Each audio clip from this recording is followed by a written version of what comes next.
So, till now we studied about some tiny concept of solution, tiny terms like what is solution, homogeneous mixture simply called solution, components of solution, solute and solvent, minor is solute, major is solvent, aqueous solution when water is present as a solvent, non-aqueous organic compounds, और left of water other are present as a solvent. Water को छोड़ के कुछ और present होगा तो वो non aqueous. Physical state के बेस पे 9 टाइप्स के सोल्यूशन होते हैं। इसमें एक चीज़ बताई थी आपको याद रखना है कि अमलगम किसे कहते हैं, मेटल प्लस मरकरी का जो सोल्यूशन होता है उसको अमलगम बोलते हैं। कुछ एलॉय बताए थे हमने, ब्रास, ब्रॉन्ज, जर्मन सिल्वर, इनको यहाँ से याद रखें, ये याद रखने वाली चीज़ें हैं, बाकी यहाँ से और कॉन्सेप्चुअल चीज़ें नहीं है। हमने बताया था एक हेटेरोजेनियस सिस्टम पढ़ेंगे आप, उनको हम क्या बोलते हैं, कोलाइडल सॉल्यूशन बोलते हैं, कोलाइडल सॉल्व। तो ये कितने टाइप्स के होते हैं, 8, क्योंकि 9th नंबर का gas in gas always homogeneous होता है। Saturated, unsaturated, super saturated, dilute और कंसनट्रेटेड सॉल्यूशन भी हमने पढ़े थे। तो dilute consist less amount of solute,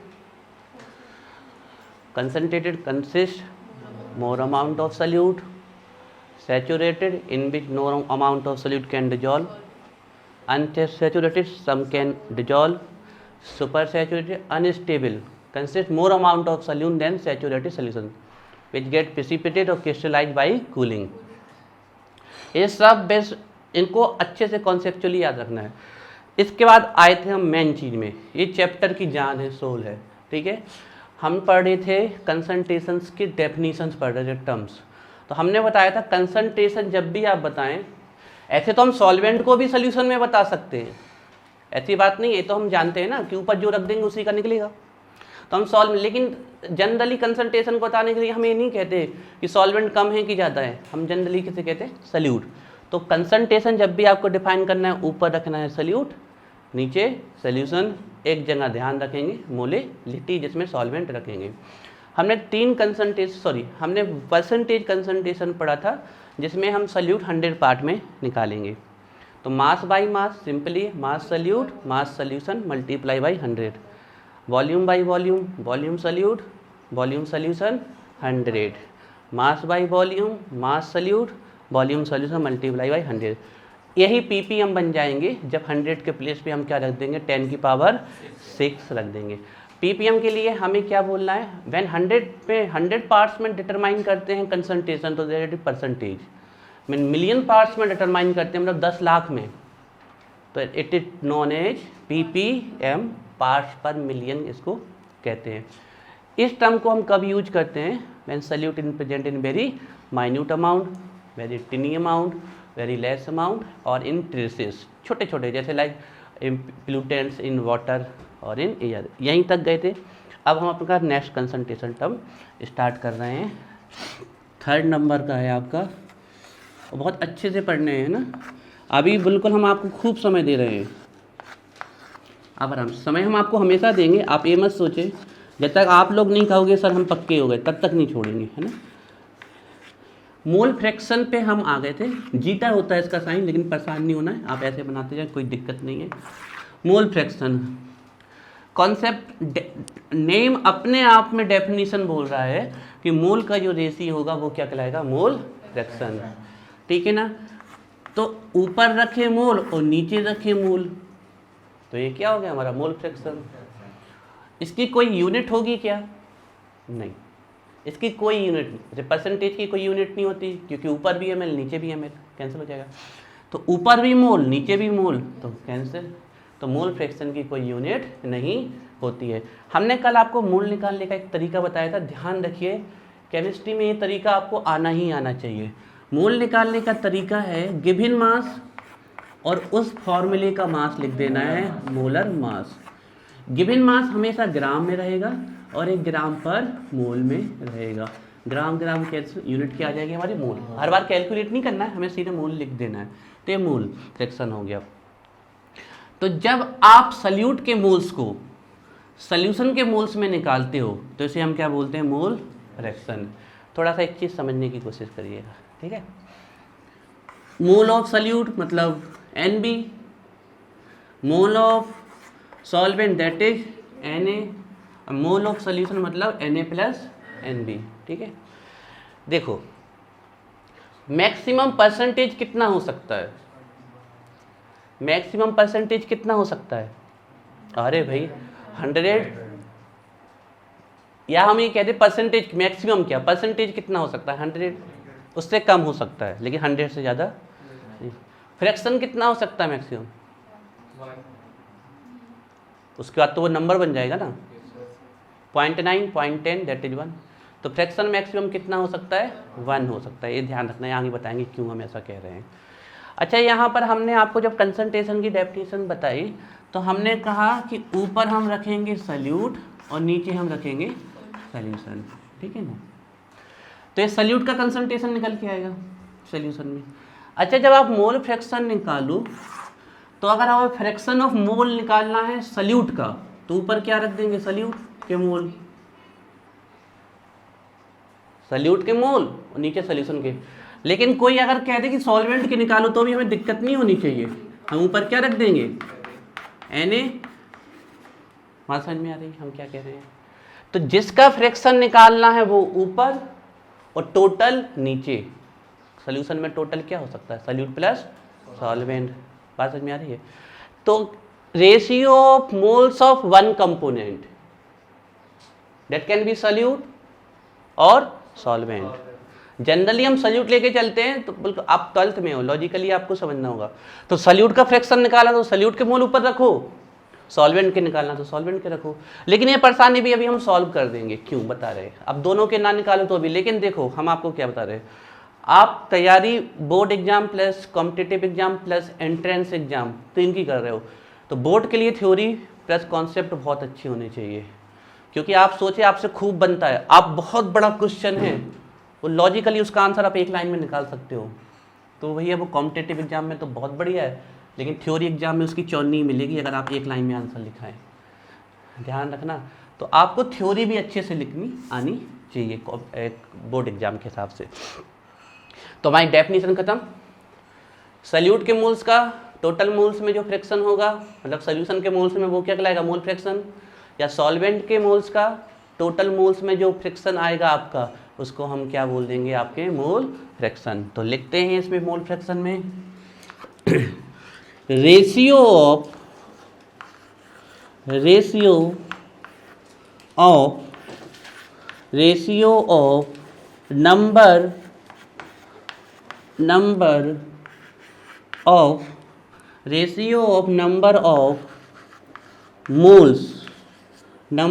moles of one component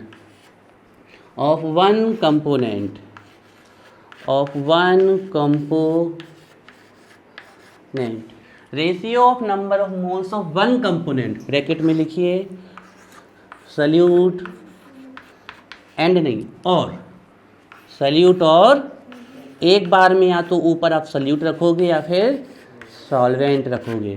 तो ratio of number of moles of one component to the total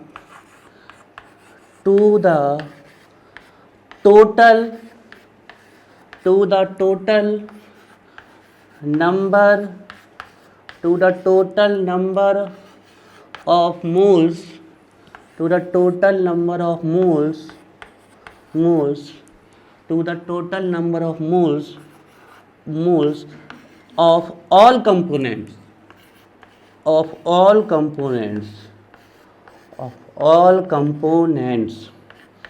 of all components bracket में लिखिए all components क्या होंगे, सल्यूट एंड सॉल्वेंट। ध्यान रखना, तो सल्यूट एंड सॉल्वेंट या solute plus solvent लिख सकते हो, सल्यूट एंड सॉल्वेंट। और सल्यूट एंड सॉल्वेंट किसके इक्वल होगा, तो आप ब्रैकेट में सॉल्यूशन लिख सकते हैं। Ratio of number of moles of one component to the total number of moles of all the components, है ना। ऑल द लिख लूँ यहाँ पर, थोड़ा सा बोलने में अच्छा लगेगा हमें, एक फ्लो आ जाएगा लैंग्वेज में। To the total number of moles of all the components is called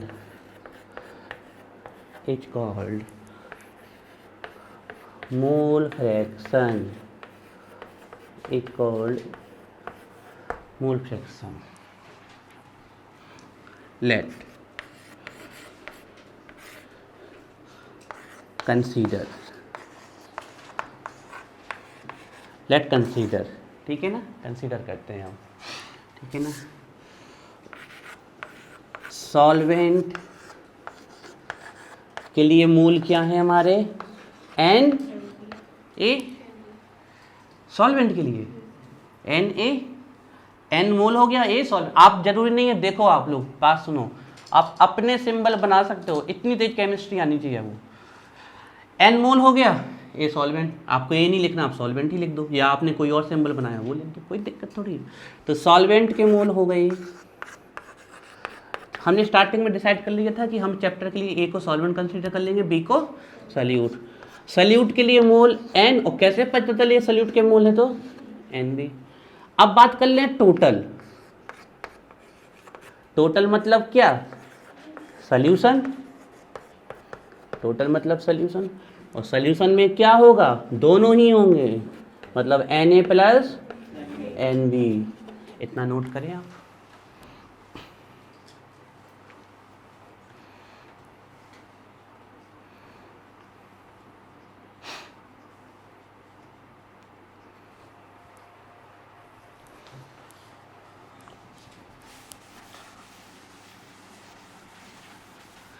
पढ़ना भी यहाँ तक क्लियर है, बहुत बढ़िया, ठीक है। तो चलो मोल फ्रैक्शन हम निकालते हैं। तो देखिए सबसे पहले हम जो मोल फ्रैक्शन निकाल रहे हैं वो निकाल रहे हैं सॉल्वेंट के लिए, मतलब सॉल्वेंट का फ्रैक्शन निकालना हमें।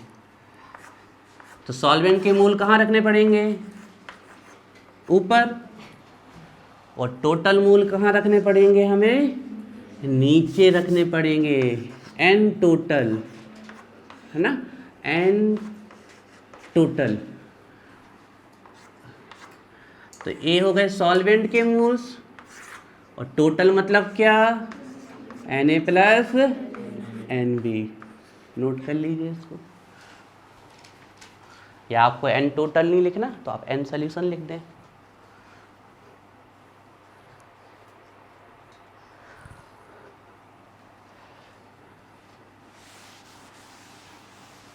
ऐसे आप लोगों से एक लॉजिकल क्वेश्चन, देखो ये सब कहीं है नहीं है आपकी केमिस्ट्री में, जो ये तो है जो हम आगे बोलने वाले हैं, बुक कहीं हम सिर्फ आपका चेक करना चाहते हैं कि आप क्या आगे जाके अपनी केमिस्ट्री में बुक लिख लोगे। लिखवानी है ना आप लोगों से बुक हमें। अगर मोल फ्रैक्शन की जगह मोल परसेंटेज बोल देता तो ये लॉजिकली हमें सेट हो गया, पीपी हम बोल रहे, ठीक है ना। तो ये हो गया, देखो definition, ratio of number of moles of one component, वो सल्यूट लिखो या फिर सॉल्वेंट, तो the total number of moles of all the components. यहाँ देखो बहुत क्लियरली लिखा है, और या तो सल्यूट रखोगे ऊपर या फिर सॉल्वेंट, और यहाँ देखो बहुत क्लियरली लिखा है सल्यूट एंड, मतलब दोनों रखने यहाँ पर, ठीक है। तो मोल फ्रैक्शन ऑफ ए निकल आया। अब बात करते हैं मोल फ्रैक्शन ऑफ बी। फिर मोल बन जाएगा क्या ये वाला, मोल फ्रैक्शन ऑफ बी निकालना है हमें, तो ऊपर किसका मोल रखने पड़ेंगे और नीचे किससे रखने पड़ेंगे, टोटल। टोटल नहीं लिखना तो सॉल्यूशन लिख दो, इक्वल हो जाएगा N B plus N A plus N B, है ना। ये मोल फ्रैक्शन ऑफ बी निकल आए हमारे।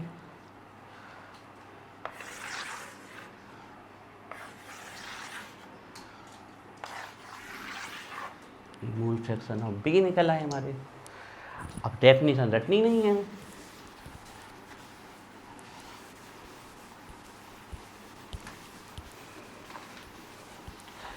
देखो ratio of number of moles of one component to the total number of moles of all the component. One component में भी salute, sorry में भी सॉल्वेंट, ये सॉल्वेंट कंसीडर किया है, और में भी सल्यूट, और टोटल मतलब सल्यूट प्लस सॉल्वेंट, इसको बोलेंगे हम मोल फ्रैक्शन।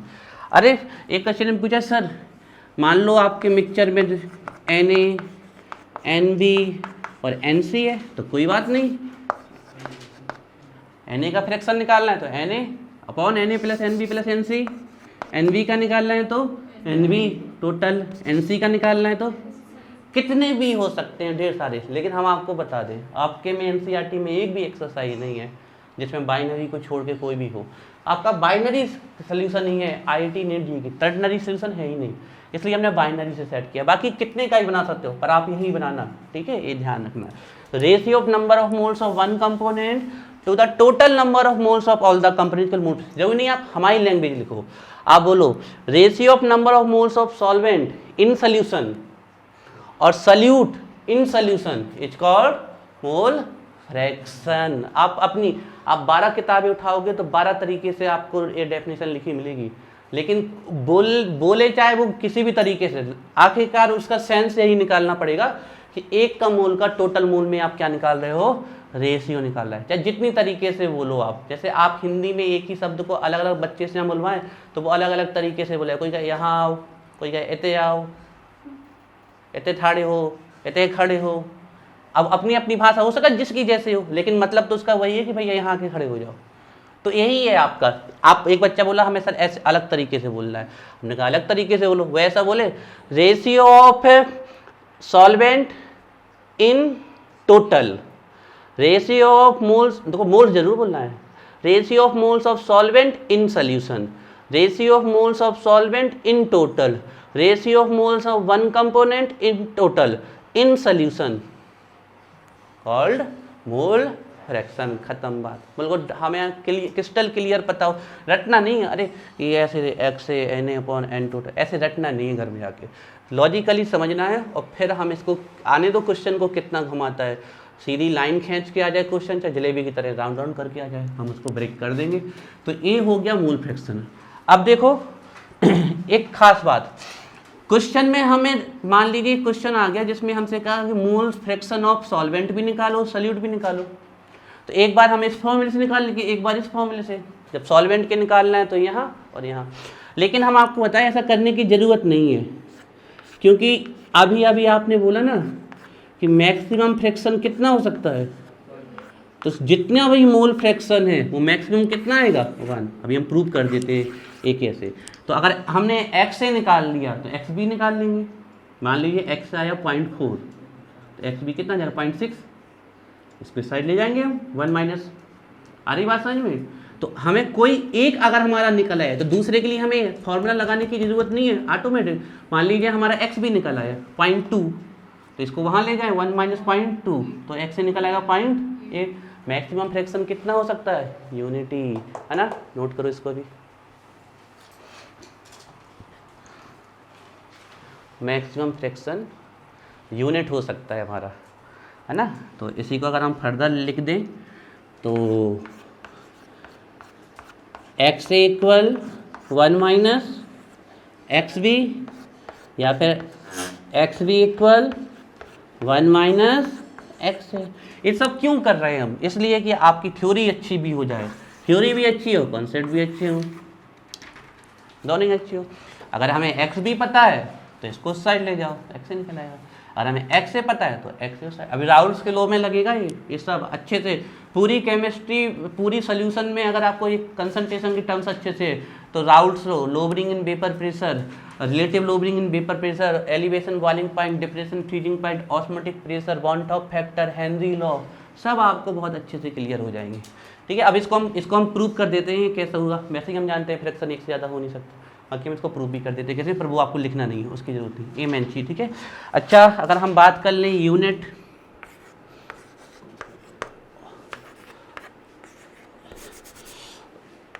तो मोल फ्रैक्शन की यूनिट बताएगा कोई? नो यूनिट, क्योंकि ऊपर भी मोल है और नीचे भी क्या है, मोल है ना। तो इसमें हमें सीधे सिंपली लिख लेना है have no unit, it is simply a ratio. ये हमने क्यों लिखवाया, इसलिए कि ऑब्जेक्टिव आ जाए तो आप करेक्ट कर लो। Have no unit, it is simply a ratio, कोई यूनिट नहीं है, एक सिंपल एक रेशियो है। ठीक है, अब आपके लिए एक न्यूमेरिकल समस्या आएगी। भैया आपको क्या सोच रहे हो, सामने वाला आपको पका पकाया खाना देगा, सीधे सल्यूट के मोल बता देगा क्या, सीधे सॉल्वेंट के मोल बता देगा क्या? कभी नहीं बताएगा मोल। एक भी क्वेश्चन में आपको पूरी केमिस्ट्री में कहीं मोल नहीं बताए जाएंगे, वो तो कहेगा निकालो। तो आपको पता है मोल कैसे निकालेंगे, मोल कैसे निकालेंगे हम? Mass divided by molar mass. ये भी साइड में बताते चलो सब कुछ कि हम मोल ऐसे निकालेंगे सब कुछ। चलिए, तो ये आपका मोल फ्रैक्शन का बढ़िया सा एक हमारा पूरा बढ़िया तैयारी से एक अच्छा सा नोट हमने लिख लिया। अब आपको जाके से पढ़ना है, सब कुछ है हमारे पास मोल फ्रैक्शन के लिए, जितना मटेरियल होना चाहिए सब कुछ है। यूनिट पता है, मोल कैसे निकालेंगे पता है, मोल फ्रैक्शन का सम क्या होता है वो पता है, सब बढ़िया आपका नोट्स बन चुका है, लैंग्वेज बन चुकी है। जाके इसको पढ़ बस लेना है आप, ठीक है। देखो हम पहले प्रूफ कर दिए, फिर आगे चलते हैं ना, पर वो लिखने की ज़रूरत नहीं है आपको, ठीक है। देखो सम ऑफ मोल फ्रैक्शन हमने क्या बोला, कितना होता है? यूनिटी। एक्स ए की वैल्यू क्या है? N A plus N B plus. X D की क्या है? N B N A plus N B. 1। अब ए वैल्यू 1 के इक्वल है कि नहीं चेक करते हैं। ले लो एलसीएम, नीचे क्या आ जाएगा? N A plus N B. Cancel, ऊपर से क्या बचा? कैंसल, और यहाँ से क्या बचा? बी। कैंसल तो कितना आ गया, है ना। तो सम ऑफ मोल फ्रैक्शन मैक्सिमम कितना जा सकता है? 1। क्लियर है? ये तो हमें पहले ही से पता, ये ध्यान नहीं, ऐसे ही हमने आपको सॉल्व कर दिया। अब हम आपको एक एक्स्ट्रा चीज़ बता रहे हैं, लेकिन वो न्यूमेरिकल में बहुत कम लगेगी, है ना। ये जो मोल फ्रैक्शन आप ये जो निकालते हो ना, ये जो आप मोल फ्रैक्शन निकालते हो एक्स ए, ये एक्स बी, मतलब किसी एक के मोल्स को टोटल्स में जो आप निकालते हो सोल्यूशन में निकालते हो, ये बात तो सही है, सोल्यूशन में निकालते हो आप। लेकिन जब आप राउल्ट्स लॉ पढ़ोगे तो राउल्ट्स ने एक महान काम और किया है, उनने सोल्यूशन में नहीं, उनने वेपर में मोल्स निकाल दिए हैं, वेपर्स में मोल। जैसे जॉन कंपोनेंट ज़्यादा वोलेटाइल होता है ना, वो जमीन में रहना, ग्रेविटी की तरफ रहना कम पसंद करता है, हवा में रहना ज़्यादा पसंद करता है, पेट्रोल, तो उसके मोल्स नीचे कम होंगे, हवा में ज़्यादा होंगे। तो वो हम आपको लिखवा दे रहे हैं इसलिए कि आपको बिल्कुल पूरी नॉलेज पता हो, लेकिन वो फॉर्मूले यहाँ बहुत कम लगेंगे। आपको जब भी मोल फ्रैक्शन निकालना है तो यही फॉर्मूले लगाना है, X A N A upon N A plus N B, X B N A, बिल्कुल क्रिस्टल क्लियर लिख के आ जाए, बिल्कुल साफ साफ कि mole fraction in vapour phase में निकालो, वेपर फेज में, तो वो हम आगे जो फॉर्मूला बता रहे हैं वो लगाना है। एक्चुअली में वो फॉर्मूला आपको यहाँ कहीं मिलेगा ही नहीं किसी भी बुक्स में, वो राउल्ट्स के लॉ को पढ़ाने के बाद मिलता है, लेकिन हम आपको यहीं लिखवा देते हैं वो फॉर्मूला, जिसमें आपका और अच्छा नोट्स बन जाए कि चलो बच्चे को यहाँ भी पता है, तो हम वो आपको यहीं लिखवा देते हैं। तो राउल्ट्स ने वेपर फेज में मोल फ्रैक्शन कैसे निकाले, पहले हमारी बात सुन लो आप लोग, कन्फ्यूज मत होना, नहीं तो नहीं लिखना, हम राउल्ट्स के लॉ के साथ लिखवा देंगे। मोल निकालने का आपका फॉर्मूला ये है जो हम पढ़ चुके हैं, बिल्कुल क्रिस्टल क्लियर हम आपको बता चुके हैं। जब आप 100 क्वेश्चन करोगे तो एक आध क्वेश्चन मिलेगा जिसमें वेपर फेज में मोल निकालने के लिए आते हैं, और आपकी एमपी बोर्ड की बुक्स में तो कहीं है ही नहीं, ठीक है ना। एनसीईआरटी बोर्ड्स में एक क्वेश्चन पड़ा हुआ है। तो वेपर फेज में मोल फ्रैक्शन निकालने का फॉर्मूला हम आपको बता रहे हैं, लेकिन वो सिर्फ वेपर फेज जब क्रिस्टल क्लियर निकला है। तो देखिए वेपर फेज में मोल फ्रैक्शन कैसे निकाला जाता है, तो यहीं पर हम लिख देते हैं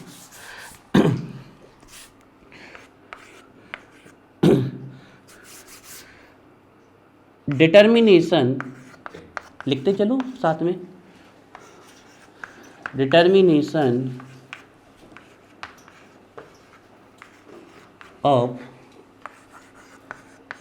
मोल फ्रैक्शन, इसी के साथ लिखा ना आपने एग्जाम में, बढ़िया बेहतरीन नोट्स बन जाएगा आपका। Determination of mole fraction in vapour phase,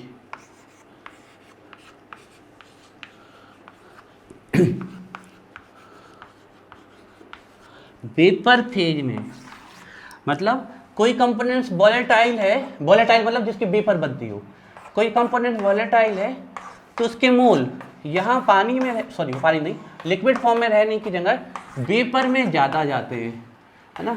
अब वेपर मतलब एक प्रकार का गैस, तो उसका क्या रहता है? प्रेशर, वेपर का प्रेशर होगा ना, लिक्विड का थोड़ी प्रेशर होता है, नाम मात्र का, सॉलिड का प्रेशर तो और नहीं होता है ना, वेपर का प्रेशर होता है गैसेस का। तो वेपर फेज में मोल फ्रैक्शन निकालने का तरीका है, वहां हमने मान लिया था एक्स ए किसको, मोल फ्रैक्शन ऑफ सॉल्वेंट को, X B mole fraction of solute. अब यहाँ पर वही एक्स ए एक्स बी मान लेंगे तो थोड़ा कन्फ्यूजन होगा, तो यहाँ पर हम वाई ए मान ले लेते हैं सिमिलर टू एक्स ए, और यहाँ क्या मान लेते हैं हम वाई बी मान लेते हैं। जे मतलब हो गया मोल fraction of A in vapour phase, mole fraction of be in vapour phase.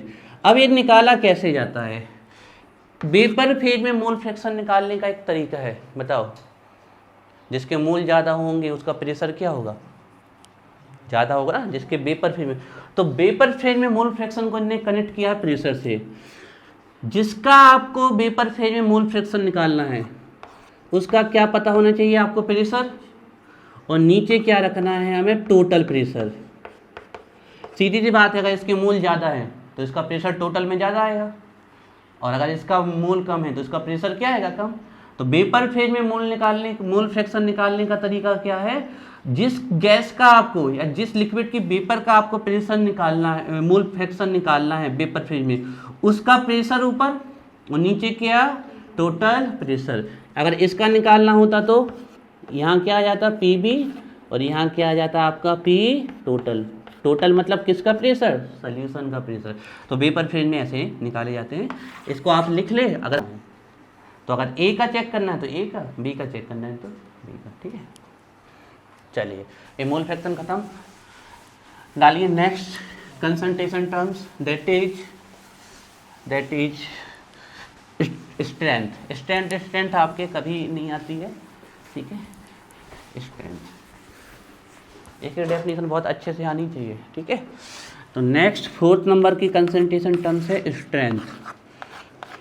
आप लोग पहले एक चीज़ बहुत क्लियरली बता दो हमें, डिटेल में पढ़ लोगे ना, ये तो नहीं कि बहुत ज़्यादा डिटेल पढ़ा दे तो आपको लोडिंग लगने लगे। तो देखो, अगर आपको बोर्ड के हिसाब से पढ़ना है तो बोर्ड के हिसाब से बहुत सिंपल नोट्स बनाए जा सकते हैं। ये हम बहुत डिटेल में लेके जा रहे हैं, तो डिटेल में नोट्स थोड़ी लेंदी हो जाएंगे, मतलब बहुत ज़्यादा रहेगा आपका।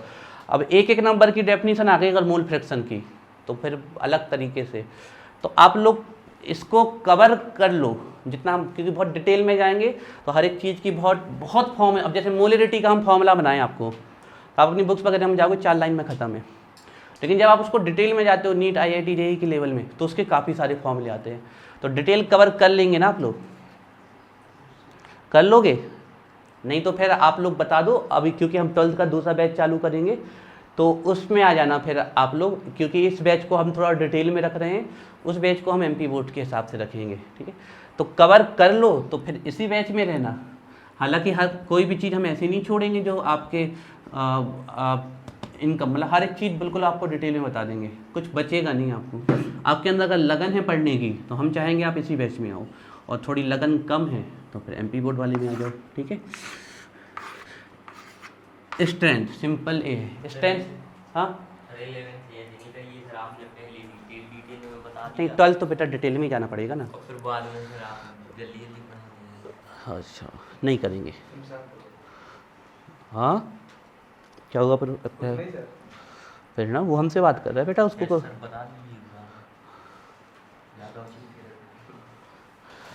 कोई बात नहीं, उसको कोई शिकायत है हमसे तो वो कह रहा है, उसमें क्या दिक्कत है। आप नहीं करेंगे प्रमोद। उसके लिए हमें 3-4 महीने मिले थे ना पढ़ने के लिए, इसके लिए हमारे पास बहुत सारे महीने हैं, है ना। क्यों उससे लड़ रहे हो जब हमें प्रॉब्लम नहीं। हाँ चलो ठीक है। देखो स्ट्रेंथ की कोई डेफिनेशन नहीं लिखनी है आपको, सिर्फ इतना पता होना चाहिए स्ट्रेंथ में अमाउंट ऑफ सल्यूट का अमाउंट लेना है आपको। सीधे इसका फॉर्मूला लिखें ग्राम में, और वॉल्यूम ऑफ सॉल्यूशन लेना है आपको लीटर में। वॉल्यूम ऑफ सॉल्यूशन हमें लेना है लीटर में। तो जब सल्यूट के अमाउंट को आप ग्राम में और वॉल्यूम ऑफ सॉल्यूशन लीटर में लेते हो तो जो कंसंट्रेशन टर्म निकल के आता है उसको हम बोलते हैं स्ट्रेंथ, ठीक है। यूनिट देख ले इसकी, बताएगा कोई यूनिट इसकी क्या होगी? ग्राम पर लीटर, ठीक है, ध्यान रखिएगा। तो ग्राम पर लीटर, लीटर ऊपर ले जाएंगे तो क्या हो जाएगा? Litre inverse. अब आपको एक रिलेशन बता दें यहीं पर, ठीक है, अच्छे से ध्यान रखना इस रिलेशन को, ठीक है। 1 ml, कोई भी चीज़ अगर 1 ml है तो कितना क्यूबिक सेंटीमीटर कवर करता है? 1 क्यूबिक सेंटीमीटर, ध्यान रखिएगा। तो 1 ml इक्वल होता है 1 क्यूबिक सेंटीमीटर। इसको आप ऐसे भी लिखा देखोगे कई जगह, CC भी लिख देते हैं क्यूबिक सेंटीमीटर को, CC, ठीक है। दूसरा ध्यान रखिएगा 1 लीटर इतनी जगह कवर करता है, 1 क्यूबिक डेसीमीटर। ये दो वॉल्यूम में ये दो कन्वर्जन आपको बहुत अच्छे से पता होने चाहिए। बताओ भाई, कोई हमें दूसरी यूनिट बताएगा इसकी? बताओ, कोई सेकेंड यूनिट बताएगा? ग्राम पर क्यूबिक डेसीमीटर हो जाएगी ना? लीटर की जगह हम क्या रख सकते थे? क्यूबिक। तो ग्राम पर लीटर या ग्राम पर क्यूबिक डेसीमीटर, समझ में आ रहा है? ग्राम लीटर की जगह क्या रख सकते थे हम? Cubic decimetre. तो ग्राम पर क्यूबिक डेसीमीटर, क्यूबिक डेसीमीटर को ऊपर ले जाएंगे तो क्या हो जाएगा? Cubic decimetre inverse 3। ये हो गई इसकी 2 यूनिट आपकी। ये हो गई हमारी 4th नंबर की डेफिनीशन। ठीक है, अब आ जाइए 5th नंबर की डेफिनीशन में। अब बहुत ही इंपॉर्टेंट डेफिनीशन में आ गए हम। हाँ, ये हो गया। 5th नंबर में डालिए मोलेरिटी। मोलेरिटी, मोलेरिटी कहीं ना कहीं 11th में आपने इनको थोड़ा थोड़ा सुना है। ठीक है, तो नेक्स्ट डेफिनीशन है हमारी 5th नंबर की molarity. Molarity, sign of notation है इसका capital M। This is molarity. Molarity देखो, ये है molarity, this is the molarity. कोई बोल के दिखाओ डेफिनेशन क्या लिखी हुई है? Number of moles of solute per litre of solution. इसको हम क्या बोल देते हैं? मोलेरिटी। अब हमें याद है कि हमें ऊपर सॉल्यूट लिखना और नीचे क्या लिखना है? सॉल्यूशन। तो मोल्स ऑफ सॉल्यूट प्रेजेंट पर लीटर ऑफ सॉल्यूशन, इसी को क्या बोलते हैं हम? मोलेरिटी ऑफ सॉल्यूशन। तो लिखिए number of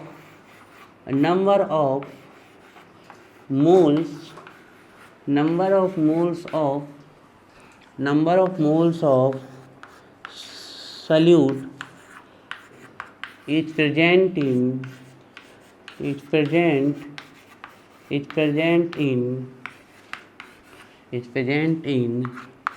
per liter। Number of moles of solute is present in per litre मतलब 1 लीटर, है ना? ध्यान रखिएगा number of moles of solute. देखिए, जब भी आप किसी डेफिनेशन को पढ़ो तो उसकी यूनिट बहुत अच्छे से तैयार होनी चाहिए।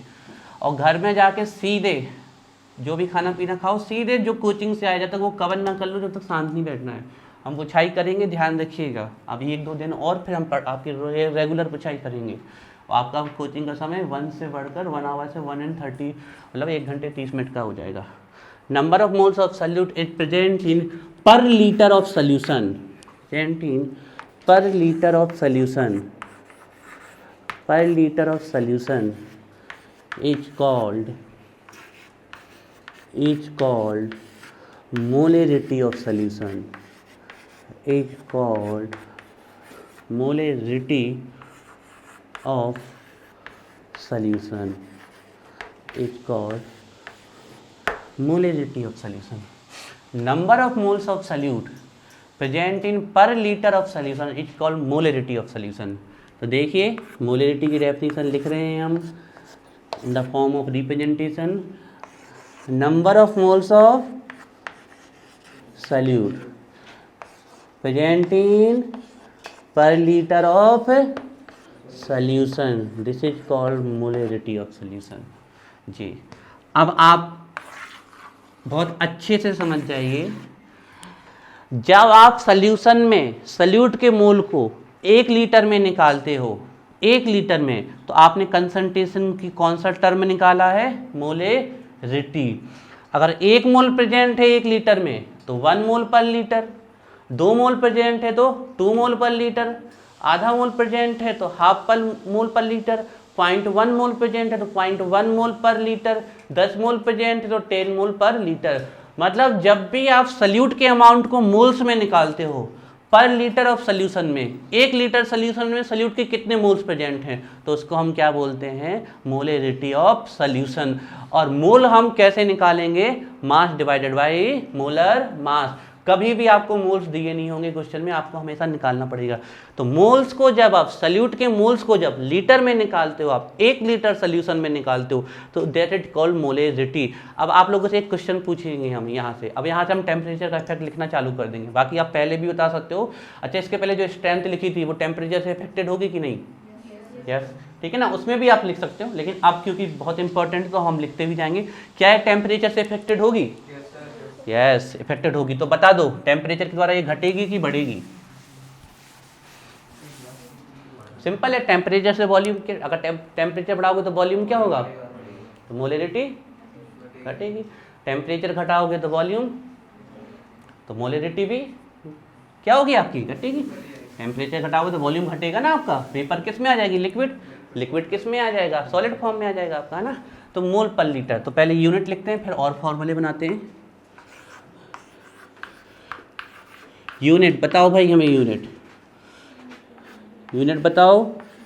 मोल पर लीटर। ध्यान रखिएगा, इसी को बोलते हैं molar. This is called molar. और साइन होता है मोलर का कैपिटल M। बताओ थोड़ा सा ये क्या लिखा हुआ है, पढ़ के दिखाओ मैं, ये क्या लिखा हुआ है? ये क्या लिखा हुआ है? 1 मोल पर लीटर। ये क्या लिखा हुआ है? 2 मोल पर लीटर। अरे डिकोडिंग करना आना चाहिए हमें। ये क्या लिखा है? 0.5 मोल पर लीटर। तो कहीं पर अगर आपका कैपिटल M लिखा है तो उसका मतलब कंसंट्रेशन की कौन सी डेफिनेशन लिखी हुई है? मोल पर लीटर। एक लाता है मोलर, कोई कहते हैं मोलर सोल्यूशन, तो सीधा सा मतलब है मोल per litre, amount of solute in measured पर लीटर सोल्यूशन। दो आपकी इसकी हमने यूनिट बना दी, ठीक है। तीसरी यूनिट देखते हैं इसकी, और करके ही लिख लेते हैं। बताओ भाई बताओ, मोल पर क्यूबिक डेसीमीटर। तो डेसीमीटर को ऊपर ले जा रहे हैं, तो डेसीमीटर इनवर्स 3, ठीक है। ये आपको इसकी यूनिट, ये 3 ही यूनिट होती हैं इसकी, आपको पता होनी चाहिए तीनों यूनिट। मोल पर लीटर और मोलर, ये 2 बहुत फेमस यूनिट हैं जो इक्वली यूज होती हैं। ये वाली नाम मात्र की यूज होती है, लेकिन फिर भी पता होनी चाहिए, न्यूमेरिकल्स में आ जाती है, ठीक है। चलिए अब आगे हम इस फॉर्मूले को लेके चलते हैं ना, इसको कुछ मान लेते हैं, इसको हम कंसीडर कर लेते हैं इक्वेशन फर्स्ट, ठीक है। कुछ मान लेते हैं, ठीक है।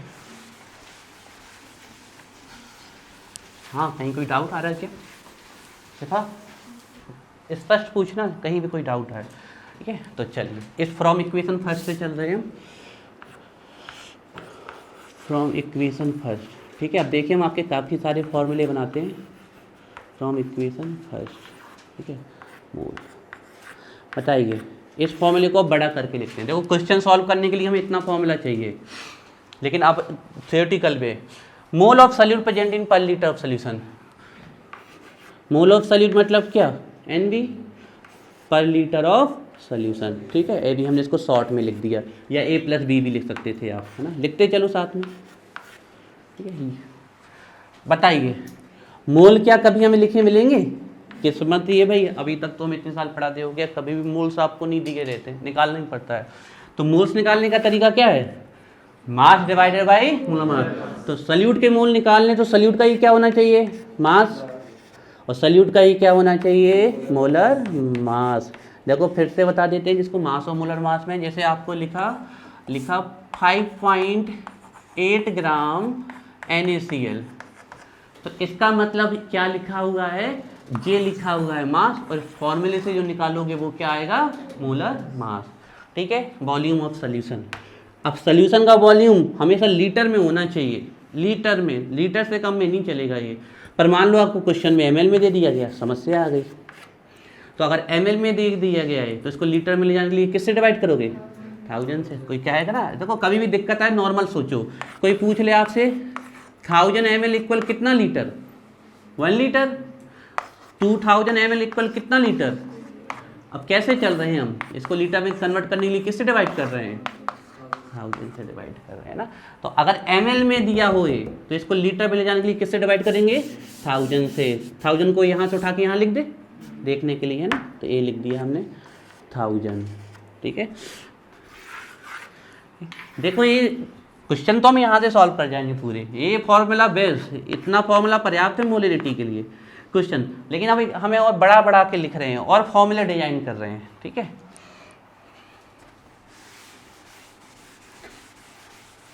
अब आप लोगों से पूछना चाहेंगे हम, ध्यान रखना जब भी आप मोल निकालते हो, हम ये बात बार बार आपको बता रहे हैं, 1% जब भी आप मोल निकाल रहे हो तो ये जो मास होता है ये किस में होता है, ग्राम में। फिक्स कर लो बिल्कुल ज़िंदगी के लिए, जब भी मोल निकालोगे तो मास हमेशा ग्राम में, मास और ये मोलर मास। मोलर मास किस में होता है, ग्राम पर मोल में। तो मास मास कैंसिल हो जाते हैं, यूनिट क्या मिल जाती है हमें, मोल में, है ना, ध्यान रखना है आपको, ठीक है। बताओ amount of solute in gram present in per litre of solution, इसको क्या बोलते हैं, जल्दी बोलो। Amount of solute in gram present in per litre, अभी लिखवाया है, अभी मुश्किल से 5 मिनट नहीं हुए, बोलो या फिर कॉपी में देखो। वो तो अमाउंट ऑफ मोल्स है बेटा। Amount of solute in gram present in per litre of solution क्या होती है, स्ट्रेंथ। देखो अभी लिखा है, आप अभी भूल गए। तो amount of solute in gram present in per litre of solution, ये पर लीटर लिखा हुआ है ना, पर लीटर ऑफ सोल्यूशन यहाँ पर। तो इन दोनों की जगह पे क्या आ सकता है, सीधे क्या आ सकता है, स्ट्रेंथ आ सकता है ना, ये हट जाएगा पूरा, क्योंकि ये क्या लिखा हुआ है, volume of solution in litre.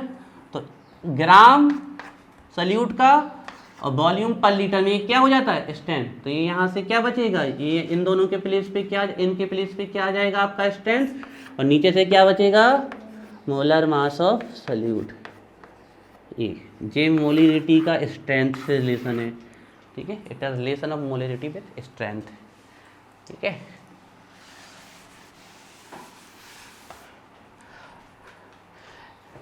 इस फॉर्मूले की जरूरत यदा कदा ही पड़ती है, ज़्यादा नहीं पड़ती, लेकिन लिखवा दिया। अब पढ़ना नहीं आया समझ में, पक्का दीपक आ गया। जे ग्राम में और ये पूरा कितना लिखा है, पर लीटर लिखा ना, पर लीटर, तो इसके प्लेस पे क्या आ जाएगा, स्ट्रेंथ। एक फॉर्मूला हम बता रहे हैं आपको, ये सब फॉर्मूले ऐसे ब्रैकेट में करते करते लिखते चल रहे हैं।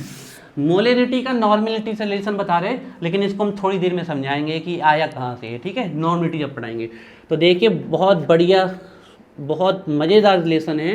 ये रिलेशन तो यदा कदा एक आध बार मिल जाए तो मिल जाए, जे वाला तो वहीं से आ गया। जे बहुत बढ़िया है, मोलरिटी का नॉर्मेलिटी से बहुत बढ़िया रिलेशन है। तो नॉर्मेलिटी इक्वल होता है मोलरिटी n/2 बैलेंसी फैक्टर, या हम इसको बोलते हैं n फैक्टर। चलो बैलेंसी फैक्टर लिखना चालू कर देते हैं आज से इसको, ठीक है। बैलेंसी फैक्टर रहने दो, एक्स फैक्टर लिखते हैं, हटाओ, ठीक है, एक्स फैक्टर, चलो एक्स फैक्टर लिखते हैं, N factor X factor balance कोई फर्क नहीं पड़ता। तो आपके एग्जाम में अगर मोलरिटी और नॉर्मेलिटी एक ही क्वेश्चन की निकालने के लिए आ जाए, मोलरिटी और नॉर्मेलिटी निकालने के लिए आ जाए, तो सिर्फ आपको 1 सेकंड में एक्स फैक्टर, ये आप लोग निकालोगे एक्स फैक्टर, इसी को बैलेंसी पर तो एन फैक्टर। अभी हम सिखाएंगे नॉर्मेलिटी में, तो बिल्कुल चिंता ना करें, इसको अपनी कॉपी में हाईलाइट करके रखें, पूरा डिटेल में सिखाएंगे हमें एक्स फैक्टर कैसे निकाला जाता है। लेकिन अभी के लिए सब फॉर्मूला याद कर ले, ये आया कैसे हम नहीं बता रहे, टाइम वेस्ट हो जाएगा। नॉर्मेलिटी की में इसको डिटेल से बताते हैं। अच्छा, जिसका एक्स फैक्टर 1 होगा उसकी मोलरिटी और नॉर्मेलिटी कैसी होंगी, ध्यान रखिएगा। जिसका एक्स फैक्टर डबल होगा उसकी नॉर्मेलिटी मोलरिटी से क्या होगी, डबल होगी। बात समझ में आ रहा है आपको। अगर एक्स फैक्टर 1 हो गया तो मोलरिटी किसके इक्वल हो जाएगी, नॉर्मेलिटी के। ये हुए आपके 3 फॉर्मूले। तो ये वाला फॉर्मूला बहुत इंपॉर्टेंट है, जब नॉर्मेलिटी, ये वाला तो यहीं से बना लिया हमने, इसकी तो कोई दिक्कत ही नहीं है, ठीक है। अब देखिए next formula, next third formula देखिए मोलरिटी का, M1 V1 equal M2 V2। ये भी बहुत कमाल का फॉर्मूला है, इसको बोलते हैं मोलरिटी इक्वेशन, इसको बोलते हैं मोलरिटी इक्वेशन, या ये कहलाता है डाइल्यूशन लॉ। डाइल्यूशन लॉ, हम बताते हैं फॉर्मूला कहाँ से आया, इसको बोलते हैं डाइल्यूशन लॉ। इसमें ये जो लिखा है ये मोलिडिटी बिफोर डाइल्यूशन है, जब आपने उसको पतला नहीं किया तो ये बिफोर डाइल्यूशन है, बिफोर डाइल्यूशन है। और ये तब की है जब आपने पतला कर दिया, तो ये आफ्टर डाइल्यूशन है, it is after dilution, after dilution. देखिए हुआ क्या है,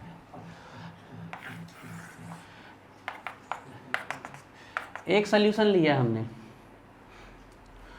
उसमें मोल है N1 और वॉल्यूम है V1, तो इसकी मोलिडिटी कितनी हो गई M1, ठीक है। अब इसमें हमने थोड़ा सा वाटर और मिला दिया, वाटर थोड़ा सा मिला दिया, बताओ क्या मोल चेंज होंगे क्या? मोल चेंज नहीं होंगे, मोल वही रहेंगे N1, लेकिन वॉल्यूम क्या हो जाएगा? तो वॉल्यूम कितना हो जाएगा आपका V2।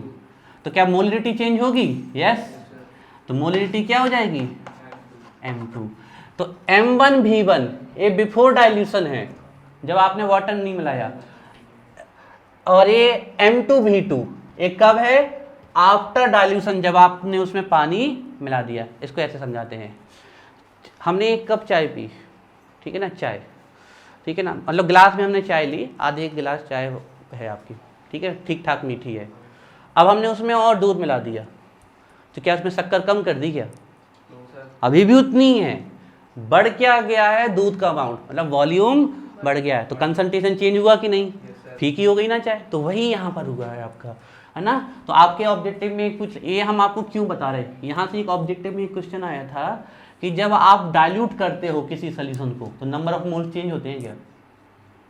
Number of moles change नहीं होते, लेकिन कंसंट्रेशन चेंज होता है। कंसंट्रेशन चेंज नहीं समझ पा रहे हम क्या कह रहे हैं? अगर आप किसी सॉल्यूशन को डाइल्यूट कर रहे हो, पतला कर रहे हो, मतलब आप उसमें पानी मिला रहे हो या दूसरा कोई लिक्विड मिला रहे हो, तो मोल्स तो अभी भी उतने ही है जितने पहले थे, 10 थे तो 10 ही है, लेकिन वॉल्यूम बढ़ गया, इसलिए वॉल्यूम के बढ़ने से क्या चेंज हो गया? आपका कंसंट्रेशन चेंज हो गया, तो मोलिटी। तो ये आप अभी देखो, आप नॉर्मलिटी पढ़ोगे, नॉर्मलिटी में भी सेम इक्वेशन आएगा, यहाँ M1 V1 equal M2 V2 है, वहाँ क्या आएगा? N1 V1 equal N2 V2। तो मोलिटी पढ़ लिया आपने, तो नॉर्मलिटी के भी बिल्कुल सेम इक्वेशन, ये नॉर्मलिटी का एक फॉर्मूला तो हमने बना ही दिया है ना वहाँ पर। तो जितना आप पढ़ते जाओगे, जितना ग्रैप करते जाओगे, उतना एक लास्ट डेफिनेशन, एक लास्ट फॉर्मूला और इसका, एक लास्ट फार्मूला और मोलिडिटी का, और फिर मोलिडिटी आपकी 100% आपके पास कॉन्फिडेंस से कह सकते हो कि यहाँ पर मोलिडिटी का नोट्स है, जाके आपको पढ़ लेना है। एक कहाँ पर? M1 देखो क्या हो रहा है कि मोल्स तो उसमें कांस्टेंट रहेंगे ना आपके, सिर्फ क्या चेंज होगा? वॉल्यूम। तो मोल कांस्टेंट है, इसलिए इसको बराबर में इक्वल रखा है, मतलब एक चीज बढ़ेगी तो दूसरी घटेगी, इसलिए वैल्यू हमेशा क्या आने वाली है? कांस्टेंट आने वाली है आपकी। एक लास्ट फॉर्मूला देखिए, मोलिडिटी ऑफ मिक्सचर, मिक्सचर की मोलिडिटी निकालने का तरीका क्या है?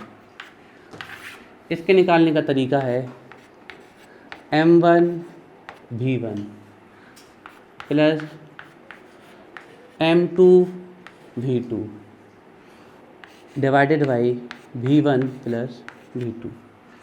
मान लो मिक्सचर में 3 होते तो M1 V1 plus M2 V2 plus M3 V3, और नीचे क्या आ जाता? V1 plus V2 plus V3। तो ये है मोलिडिटी ऑफ मिक्सचर, ये मोलिडिटी के आपके सभी फॉर्मूले, ये है मोलिडिटी ऑफ मिक्सचर, जैसे जब मोलिडिटी ऑफ मिक्सचर, ठीक है। अब कुछ चीज़ें लिखेंगे यहाँ पर हम,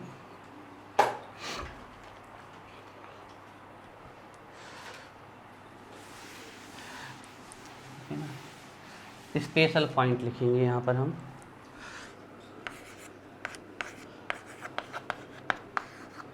स्पेशल पॉइंट। बताइए, मोलिडिटी टेम्परेचर के द्वारा अफेक्टेड होती है, मोलिडिटी अफेक्टेड बाय टेम्परेचर, यस, है ना। तो फर्स्ट पॉइंट लिखेंगे,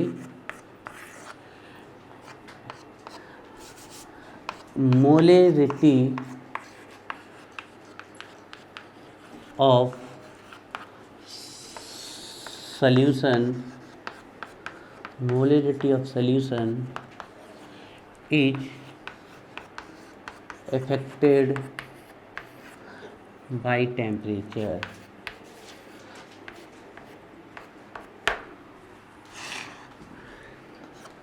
टेम्परेचर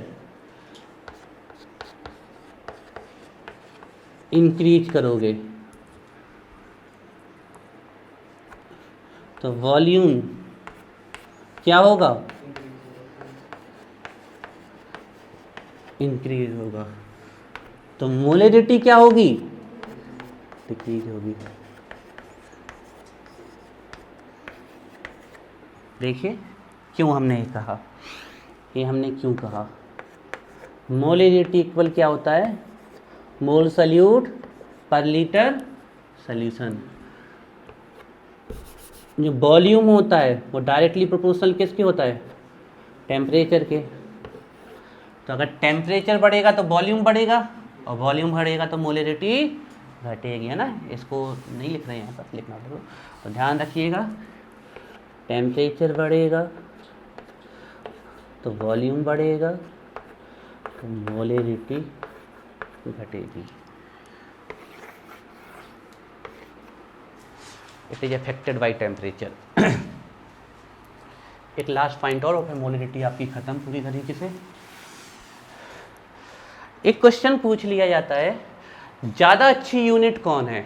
हम ये क्वेश्चन लिखवाएंगे लास्ट में डिटरमाइन करने के लिए। कंसंट्रेशन, मोलरिटी की मोलरिटी, मोलरिटी होती है मोल सल्यूट पर लीटर सॉल्यूशन, मोलरिटी होती है मोल सल्यूट पर केजी सॉल्वेंट।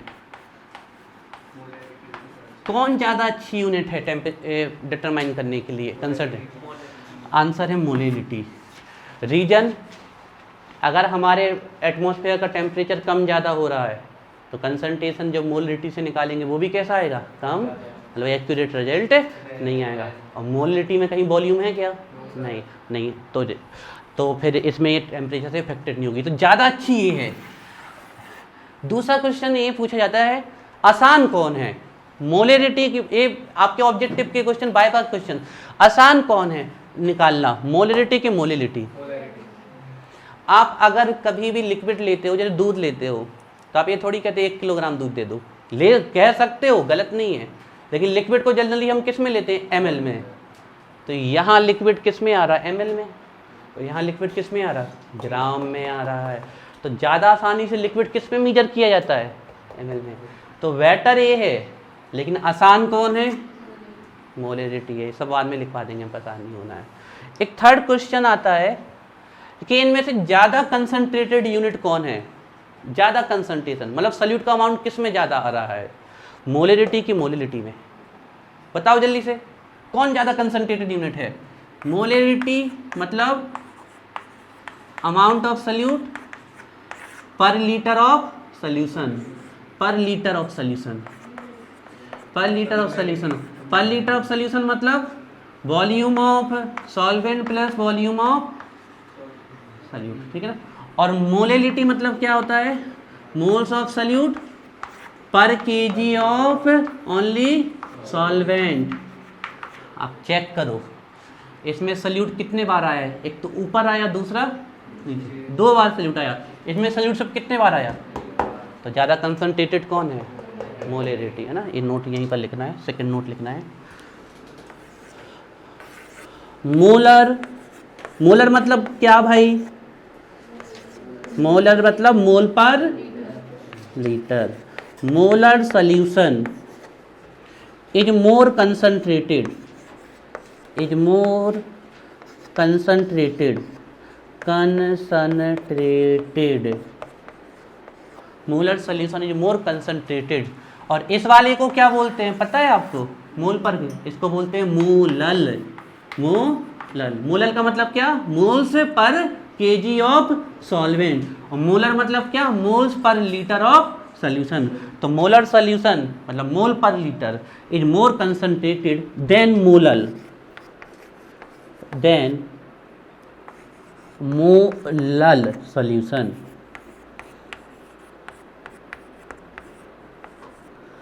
हम बोल देते हैं Pramod, molar solution is more concentrated than molar solution. ठीक है, तो आज के लिए हम इतना ही रखेंगे। इसके बाद हम, लेकिन जाने से पहले कुछ आपको हम छोटे से क्वेश्चन दे रहे हैं, इसको डीकोड करके विसलाना है आपको। ठीक है, तो ये क्वेश्चन है, इनकी डीकोडिंग लिखलाना है आपको सामने। हम देखते हैं कौन सही डीकोड करता है। 1 मोलर को डीकोड करके लाना है आपको, 2 मोलर को डीकोड करके लाना है आपको, 1/2 मोलर को डीकोड करके लाना है आपको, 1/10 मोलर को डीकोड करके लाना है आपको,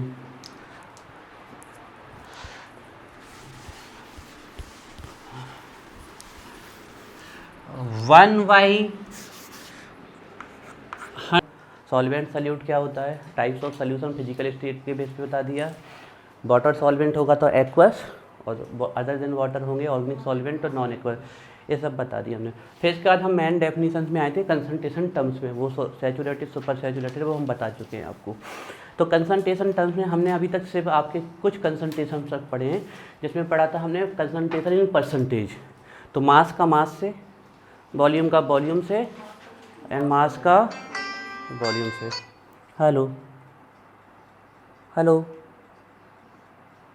गुड मॉर्निंग। कौन जी, आप बताइए। अच्छा ठीक है, हाँ पता नहीं, पर बेटा अपनी तबीयत का ध्यान रखो, है ना। ओके चलो।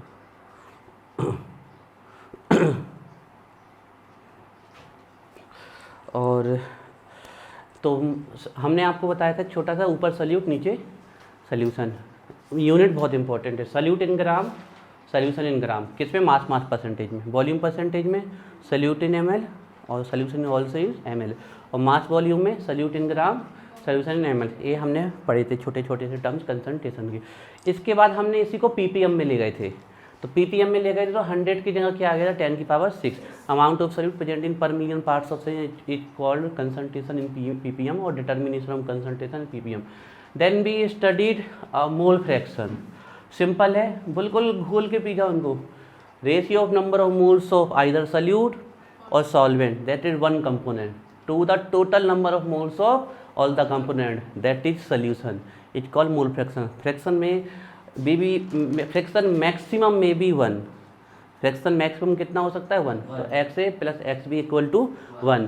फिर भी studied about मोलेरिटी, मोलेरिटी mole per litre, बिल्कुल सिंपल। रिवीजन करने का एक बहुत बढ़िया तरीका है साइंटिफिक। आप किसी चीज़ को जब रिवाइज करें तो उसको थोड़ा सा विजुअल करें, देखें, आप देखिए आपकी मेमोरी बहुत फास्ट हो जाएगी। तो मोलेरिटी, मोल salute present in per litre solution, तो मोल पर लीटर, मोल पर लीटर। तो amount of solute in mole and present in per litre of solution. तो आप बोलोगे number of moles of solute present in per litre of solution is called molarity of solution. Unit mole per litre, या इसी को बोलते हैं molar. और 1 litre किसके इक्वल होता है, 1 क्यूबिक डेसीमीटर का। तो मोल पर क्यूबिक डेसीमीटर या डेसीमीटर इनवर्स 3, ठीक है ना। इसके बाद मोल कैसे निकालते हैं, mass divided by molar mass. Volume इसमें किस में रखना है, लीटर में। फॉर्मूला बना लेंगे WB/mmB, आपका वॉल्यूम ml, तो ऊपर 1000, ये हो गया था। अब हमें मोलेरिटी ऑफ डाइल्यूशन निकालनी है आपकी डाइल्यूशन लॉ से, तो M1V1 = M2V2। मोलेरिटी ऑफ मिक्सचर निकालनी है तो मिक्सचर = M1V1 + M2V2/V1 + V2। ये मोलेरिटी ऑफ मिक्सचर हो गई थी। अब एक बहुत इंपॉर्टेंट पॉइंट, जिस भी डेफिनेशन में वॉल्यूम टर्म आएगा गेट अफेक्टेड बाई टेम्परेचर, जैसे कि molarity is affected by temperature. Volume कहाँ था, नीचे, तो अगर टेम्परेचर बढ़ाओगे तो वॉल्यूम बढ़ेगा, तो मोलेरिटी। एक चीज़ और, मोलर सोल्यूशन मतलब मोल पर लीटर मोर कंसंट्रेटेड है देन मोलर सोल्यूशन, जैसे मोल पर केजी। यहीं तक गए थे हम कल मोलेरिटी में। अब हम मोलेरिटी में आ रहे हैं। एक छोटा सा टास्क दिया था आप लोगों को हमने परफॉर्म करने के लिए, कि आप लोग करके लाए हैं, ठीक है। चलो देखते हैं कि कितने लोग इस कोडिंग को करें। तो पहला हमारा था जो आपको टास्क दिया था हमने, 1 मोलर, कैपिटल M मतलब क्या, मोलर। ये क्या है, यूनिट है, तो इसका मतलब है कितने मोल प्रेजेंट हैं, 1 मोल प्रेजेंट हैं आपके कितने में, 1 लीटर में। तो 1 मोलर का मतलब क्या होगा, 1 मोल पर लीटर। क्लियर बात। हाँ किसके, अभी बेटा हम यूनिट थोड़ी लिख रहे हैं हम, अभी तो हम सिर्फ आपको कोडिंग डिकोड करके लिख रहे हैं, ठीक है ना। यूनिट लिखोगे तो MOL और फिर लीटर, बात समझ में आ रही है। तो मोल पर लीटर। इसके बाद 2 मोलर का मतलब क्या था कि 1 लीटर में कितने मोल प्रेजेंट है, 1 लीटर में कितने मोल प्रेजेंट है, 2 मोल प्रेजेंट है। तो 1 मोल कितने में प्रेजेंट होंगे, हाफ लीटर में। समझ में आ रहा है। 2 मोलर का मतलब क्या होगा, 2, और मोलर का मतलब क्या है, मोल पर लीटर। यूनिट के वाइज में लिख रहे हैं हम, बाई डेफिनेशन वाइज लिख रहे हैं, मोल पर लीटर। मतलब 2 मोल किस में प्रेजेंट है, 1 लीटर में। तो 1 मोल कितने में प्रेजेंट है, हाफ लीटर में। इसके अलावा हम देख लें जैसे 1/2 मोलर, 1/2 मतलब 0.5 molar, is it true, yes. 1/2 मतलब 0.5, मतलब हाफ मोल प्रेजेंट है किसमें में, आपके 1 लीटर में। तो 0.5 मोल आपके प्रेजेंट है, 0.5 मोल आपके प्रेजेंट है कितने में, 1 लीटर में। तो 1 मोल कितने में होंगे, 2 लीटर में। 1 मोल कितने में होंगे, 2 लीटर में। बात समझ में आ रही है। इस टर्म को बोलते हैं सेमी मोलर, इसको हम क्या बोलते हैं, सेमी मोलर। अब इस वर्ड को याद रखना, कहीं आपको किसी क्वेश्चन में सेमी मोलर लिखा मिल जाए, इसका मतलब क्या लिखा हुआ है, 0.5 मोल पर लीटर। ऐसे क्वेश्चन में आ जाते हैं आपके, बच्चा ढूंढता है कि यार ये क्या लिख के आ गया। तो सेमी मोलर मतलब आधा मोलर, ठीक है, इस टर्म को याद रखना। इसके बाद हमने देखा था 1/10 मोलर। 1/10 मोलर मतलब कितना, 0.1 molar, that is mole per litre. मतलब कितने मोल प्रेजेंट है, 0.1 मोल प्रेजेंट है 1 लीटर में प्रेजेंट। इस टर्म को बोलते हैं deci molar. The term is called deci molar, ठीक है, the term is called deci molar, इसको डेसी मोलर कहते हैं, ठीक है। इसके बाद हमने देखा था 1/100 मोलर, दैट इज 0.01 मोलर, मतलब मोल पर लीटर। मतलब कितने मोल प्रेजेंट है 1 लीटर में, 0.01। इसको बोलते हैं सेंटीमोलर, ठीक है। तो अब इन वर्ड को आपको ध्यान रखना है, ठीक है। कहीं पर सेंटीमोलर लिखा आ जाए तो अब आपको खुद पता होना चाहिए सेंटीमोलर मतलब 1/100 मोलर। कहीं डेसी मोलर लिखा आ जाए तो 1/10 मोलर, कहीं सेमी मोलर लिखा आ जाए तो 1/2 मोलर, ठीक है। चलिए नोट कर लें इनको, फिर आगे चलते हैं।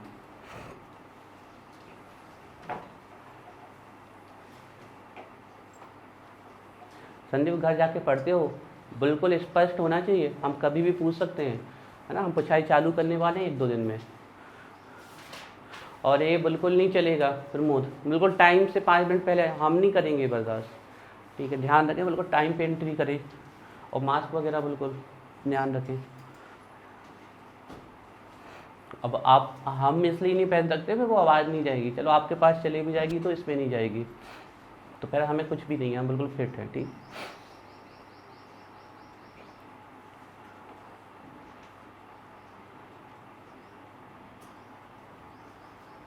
ठीक है, ये हो गया।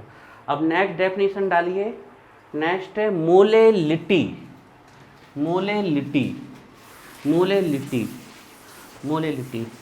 इसका घर जाके पढ़ रहे हो रोज, सब सब्जेक्ट पढ़ना, ध्यान रखना। जब 3 महीने बाद स्कूल ओपन हो, अभी तो खुले हुए हैं स्कूल, 3 महीने बाद जब स्कूल ओपन हो, तो जब दूसरे बच्चे, हमें नहीं कह रहे कि दूसरे बच्चे ना पढ़े, वो भी पढ़े, जब दूसरे बच्चे पढ़ना चालू करें तब तक तुम 12th पढ़ के छोड़ चुके हो। पूरा कोर्स बिल्कुल ख़त्म हो जाना चाहिए। हिंदी बिल्कुल समाप्त, इंग्लिश समाप्त, फिजिक्स समाप्त, मैथ समाप्त, और जिसकी बायो है तो बायो समाप्त। 3 महीने बाद बिल्कुल फिनिश, ख़त्म। हम बिल्कुल पढ़ लिख के बिल्कुल तैयार बैठे हैं, आ जाए एग्ज़ाम जब आना है। ठीक है, डालिए हेडिंग मोलेलिटी। हाँ, तो हमारा 21 नंबर की डेफिनेशन है हमारी, ये 6 नंबर की है ना, मोलेलिटी। नंबर से कुछ नहीं होता, बस नोट्स बना रहे हैं तो सीक्वेंस लेके चल रहे हैं, बाकी उससे क्या है।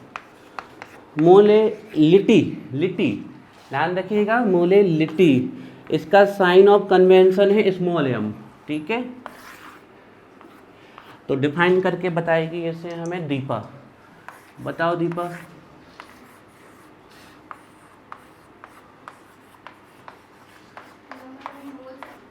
हाँ, number of mole 1 kg of solvent is equal molality of solvent. बिल्कुल सिंपल है। मोल जब 1 लीटर में निकालते थे तो मोलेलिटी, और जब मोल पर केजी ऑफ सॉल्वेंट निकालेंगे तो मोलेलिटी। बिल्कुल बहुत अच्छे से ध्यान रखना है आपको ये बात कि मोलेलिटी में वॉल्यूम टर्म नहीं है, तो ये टेम्परेचर से अफेक्टेड नहीं होगी, आपको ये ध्यान रखना है। तो लिखते हैं इसमें मोलेलिटी में नंबर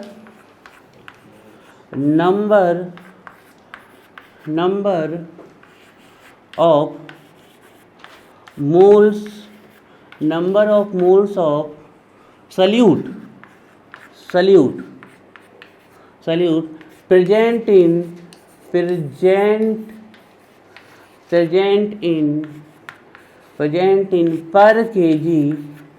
present in per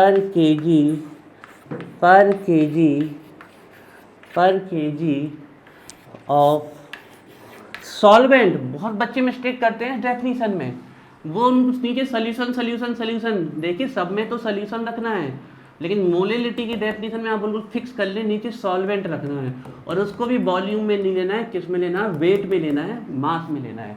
तो number of moles of solute present in per KG of solvent is called molality of solution,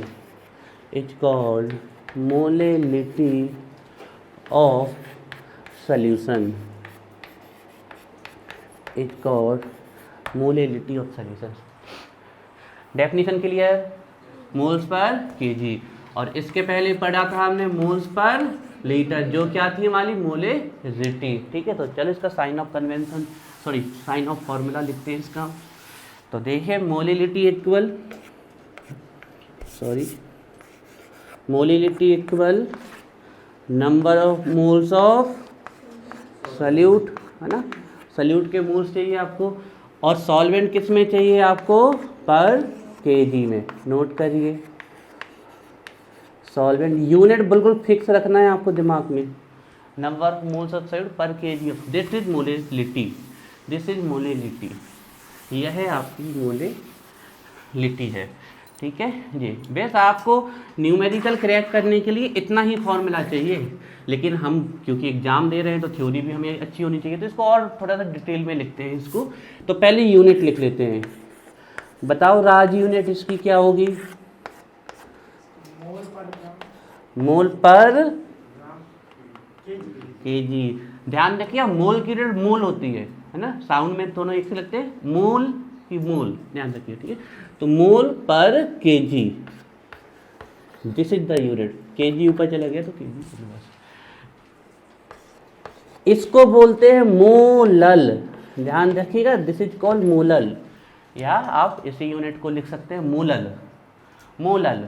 तुम अब कहीं मोलर लिखा मिल जाए तो इसका मतलब है मोल पर लीटर, और मोलर लिखा मिल जाए मतलब मोल पर किलोग्राम ऑफ सॉल्वेंट, ठीक है। अब इसके और फॉर्मूले थोड़े से डिजाइन कर लेते हैं। तो देखिए, molality equal number of moles of solute per KG of solvent. Solvent के लिए हमने कौन सा साइन लेके रखा है, ए, और यूनिट क्या रखनी है इसकी, केजी, ठीक हो गया। इसी को हमने शॉर्ट में लिख दिया। चलिए, मोल पता चल गए कैसे निकालने हैं, mass divided by molar mass. तो मोल निकालने का तरीका है मास और मोलर मास। हम फिर से बताते हैं आपको, मास और मोलर मास में क्या फर्क। जैसे आ गया 360 ग्राम वाटर, तो ये जो 360 ग्राम दिया दैट इज मास, और जो फॉर्मूले से आएगा वो मोलर मास आएगा आपका, ठीक है, ध्यान रखिएगा। तो अब मोल बी के निकाल रहे हैं, तो बी का ही मास और बी का ही मोलर मास। बी हमने क्या डिसाइड कर रखा है, सॉल्यूट, WA।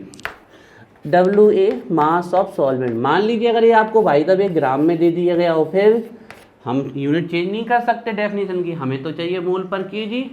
तो मोल तो ये निकाल लिया हमने, लेकिन ये तो पर ग्राम आ रहा, तो किससे डिवाइड कर दे? 1000 से।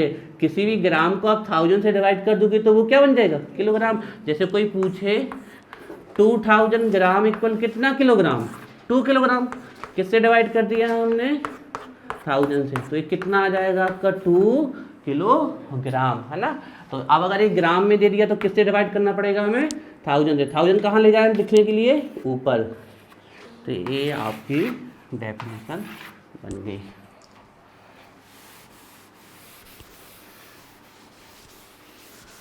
ठीक है। अब इसके और ज़्यादा फॉर्मूले नहीं है, जैसे मोलिनिटी के बहुत सारे फॉर्मूले होते थे, है ना।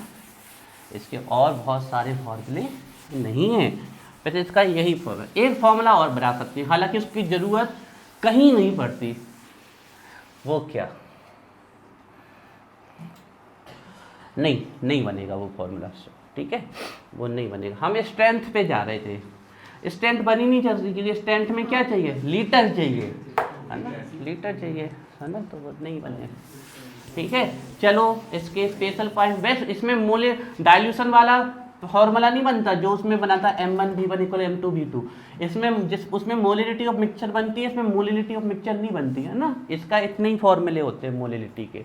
ठीक है, अब थोड़े से कुछ स्पेशल पॉइंट लिखते हैं, एग्जाम में लिख के आने स्पेशल पॉइंट्स, है ना। स्पेशल पॉइंट, पहला पॉइंट स्पेशल में क्या है? टेम्परेचर से इफेक्टेड होगी क्या? नहीं, क्योंकि इसमें कौन सा टर्म इन्वॉल्व हो रहा है? मास टर्म। तो लिखिए इसमें इट इज या मोलिलिटी, जो आप लिखना चाहें, it is not affected by temperature, या टेम्परेचर से अफेक्टेड नहीं होती है। एज डील्स या रिलेटेड या फिर आपका पोजेस consist, it is not affected by temperature as deals with mass of, किसका मास लिया था हमने? सॉल्वेंट। और उसमें क्या चलते थे हम? सॉल्यूशन किसमें? लीटर में। तो यह टेम्परेचर से अफेक्टेड नहीं होती है, does not affected by temperature. एक छोटी सी चीज हमने कल भी लिखवाई थी, आज भी लिखवाएंगे। मोलरिटी मतलब मोल सल्यूट पर litre solution. Per litre solution मतलब क्या? यहाँ सल्यूट भी है, सॉल्यूशन मतलब क्या, और सॉल्वेंट भी है। तो यहाँ सल्यूट ऊपर आ रहा है मोल के टर्म में और नीचे वॉल्यूम के टर्म में, 2 बार सल्यूट आया ना। ठीक है, अब जब मोलिनिटी लिखते हैं तो मोल सल्यूट और पर केजी सॉल्वेंट। सॉल्वेंट मतलब क्या? सिर्फ सॉल्वेंट। तो यहाँ सल्यूट सिर्फ कितनी बार आया? बार। तो जहाँ ज़्यादा सल्यूट आएगा वो ज़्यादा कंसंट्रेटेड होगा। तो मोलर सल्यूशन और मोलल सल्यूशन में, मोलर मतलब मोल पर लीटर, मोलर मतलब मोल पर केजी। तो मोलर और मोलल में ज़्यादा कंसंट्रेटेड कौन है? मोलर, ध्यान रखना। ठीक है, सेकेंड स्पेशल पॉइंट लिखेंगे जो वहाँ पर भी लिखा था हमने। ठीक है, वहाँ हमने ये लिखा था, देखो बोलने का तरीका, वहाँ हमने ये लिखा था molar solution is more concentrated than molal. यहाँ ऐसा लिख दे, या चलो वैसे ही लिख दे, यहाँ ऐसा लिख सकते हैं molar solution is less concentrated than molar, या फिर वैसे ही लिख दो, कोई दिक्कत नहीं। ठीक है, ध्यान रखना। तो सेकेंड स्पेशल पॉइंट लिखते हैं हम। ठीक है, चलो वैसे ही लिख देते हैं, क्यों आप लोगों को कंफ्यूज करें। ठीक है, तो लिख लेते हैं molar solution is more concentrated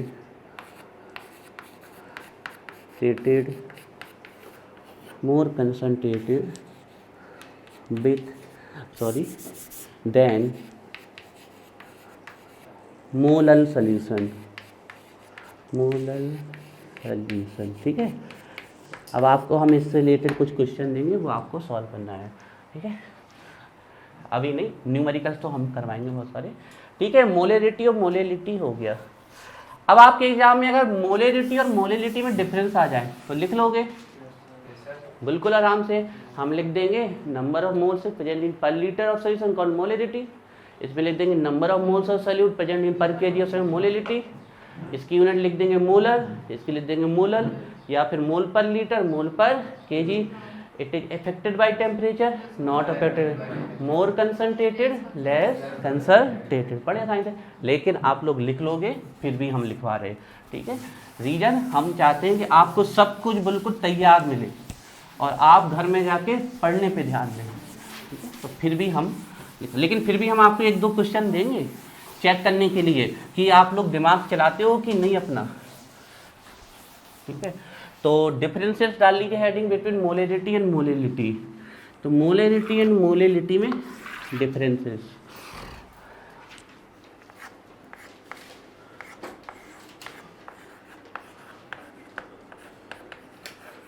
difference between molarity and molality.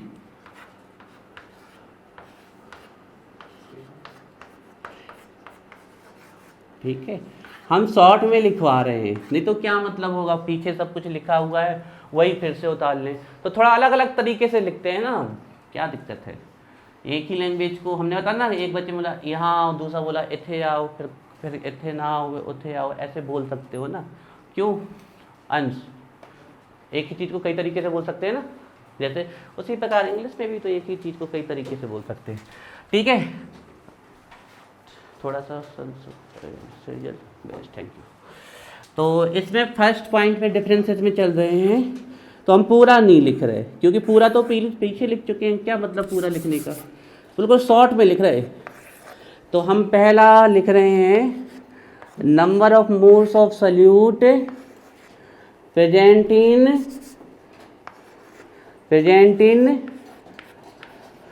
In per litre of solution is called molarity of solution. क्या अब इस कोडिंग को आप लैंग्वेज में लिखा होगा एग्जाम में? Number of moles of solute present in per litre of solution is called molarity of solution. ये हो गया हमारा फर्स्ट डेफिनेशन, ठीक है, पहली डेफिनेशन हो गई हमारी। और ये मोलरिटी,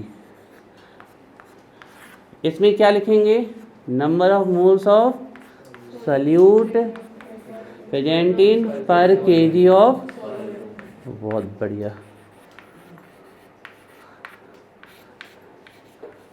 बहुत बढ़िया। बस इसको कोडिंग को लिखाना है ऊपर, number of moles present in per litre of solution molarity of solution, number of moles present in per KG of solvent molarity of solution, ठीक है। सेकेंड देखते हैं, सेकेंड लिखते हैं इसकी यूनिट। आप कहोगे सर यूनिट लास्ट में लिखना चाहिए, अरे ऐसा कोई नियम थोड़ी है, कोई भी पॉइंट आप आगे पीछे लिख सकते हो। यूनिट तो क्या है, मोल पर लीटर, तो इसकी यूनिट है मोल पर लीटर। ध्यान रखिएगा मोल MOL लिखना है, पर लीटर, मोल पर लीटर। और लिख सकते हैं इसी को क्या बोलते हैं, मोल पर क्यूबिक डेसीमीटर, या जो फेमस है मोलर, ठीक है। सेकेंड पॉइंट हो गया। इसकी यूनिट देख लेते हैं, बताओ इसकी यूनिट दीपा। मोलल, बिल्कुल राइट है। तो इसकी यूनिट है मोलल, दैट इज मोल पर किलोग्राम, ठीक है। या इसी को बोल सकते हो मोलल, इसी को बोल सकते हो molal.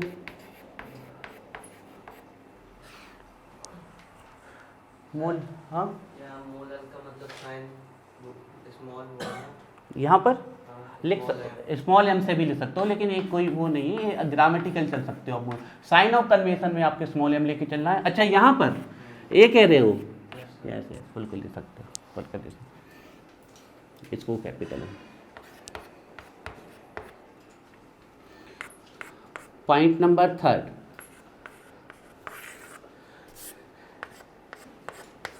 it gets affected by temperature, it is affected by temperature, affected by temperature due to volume term, ठीक है, शॉर्ट में लिख दे रहे हैं आप, एग्जाम में कुछ भी शॉर्ट पे नहीं लिखना है ना, सब अच्छे डिटेल में लिखना है।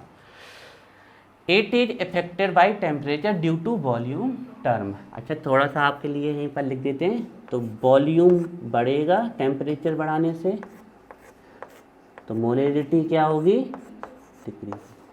ठीक है, सही बोला क्या हमने, क्योंकि वॉल्यूम टर्म कहाँ पर होता है, नीचे, तो टेम्परेचर बढ़ेगा तो वॉल्यूम बढ़ेगा और ये वैल्यू बढ़ेगी तो टोटल क्या होगा, घटेगा। Not affected by temperature, not affected by temperature, it is not affected by temperature, it isn't affected by temperature due to mass term, है ना, due to mass term। और अब ये बताने की ज़रूरत नहीं है कि हम मास यहाँ किसका लेते हैं, लिखा ही है पहले से सॉल्वेंट का, और यहाँ वॉल्यूम किसका, सोल्यूशन का लेते हैं ना। अब इसमें कुछ बताने की ज़रूरत नहीं, जब अफेक्टेड ही नहीं होती तो आगे क्या बताएं। एक लास्ट पॉइंट और, कौन सा, मोलर, मोर कंसंट्रेटेड देन मोलर। ठीक है, शॉर्ट में लिखते हैं हम, ये तो हम पहली लैंग्वेज में लिखवा चुके हैं ना, तो हम सिर्फ शॉर्ट में 2 नंबर में आते हैं इसके डिफरेंसेस। ठीक है, तो 4 डिफरेंसेस हो गए हमारे, और भी लिखवा सकते हैं हम, लेकिन उसके बाद जो भी लिखवाएंगे वो ऐसे ही है, कुछ काम के नहीं है। जैसे कि बात करें whether is, which unit is better to determine concentration, molality. लेकिन सिंपल कौन है, क्योंकि लिक्विड का वॉल्यूम मेजर करना आसान है कंपेयर टू मास। जनरली आप लिक्विड लेते हो तो हैबिट ये होती है, या फिर जो यूनिट चलती है वो क्या कहते हैं, एक किलो लीटर दूध दे दो, सॉरी 1 लीटर दे, 1 लीटर तो मतलब 1000 लीटर हो जाएगा, ठीक है ना, 1 लीटर दूध दे दो, कहते हैं ना। 1 किलोग्राम भी कह सकते हो, लेकिन चलती ही नहीं है वो यूनिट, है ना, ये ध्यान रखें। तो हम यहाँ लिखेंगे, शॉर्ट में लिख रहे हैं, आप लैंग्वेज में लिख के आएंगे परीक्षा में, मोलर मोर कंसंट्रेटेड देन मोलर। ठीक है, तो मोलर सॉल्यूशन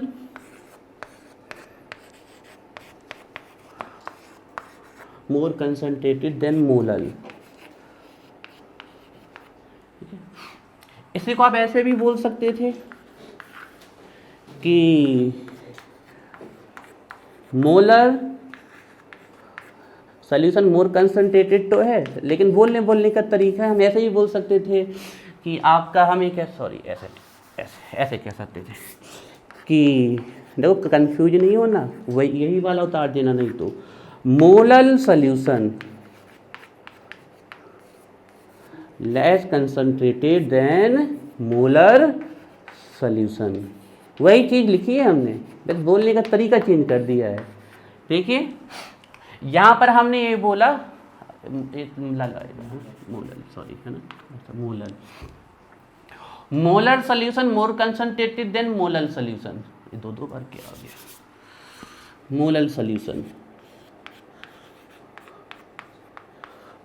मोलर से, तो मोलर से ज़्यादा, यही चीज़ हमने यहाँ बोली है। देखो मोलर सॉल्यूशन मोर कंसंट्रेटेड देन मोलर सॉल्यूशन, लेकिन थोड़ा इसको अलग तरीके से बोला है, हमने ये बोला है molar is less concentrated than molar, तो बोलने का तरीका चेंज किया है, मोलर मोर कंसंट्रेटेड मोलर, वही चीज़ है, मतलब मोलर लेस कंसंट्रेटेड, तो यही बोला मोलर लेस कंसंट्रेटेड। ठीक है, ये मोलरिटी और मोलरिटी हमारे एंड होते हैं। हम 2 क्वेश्चन दे रहे हैं जो आपको करके लाना है, फिर हम आ रहे हैं नॉर्मेलिटी में। देखो एक और डेफिनेशन होती है फॉर्मेलिटी, ठीक है, एक और, लेकिन इसको बिल्कुल भी पढ़ने की जरूरत नहीं है आपको, हम बताते हैं क्यों। फॉर्मेलिटी मोलरिटी ही है।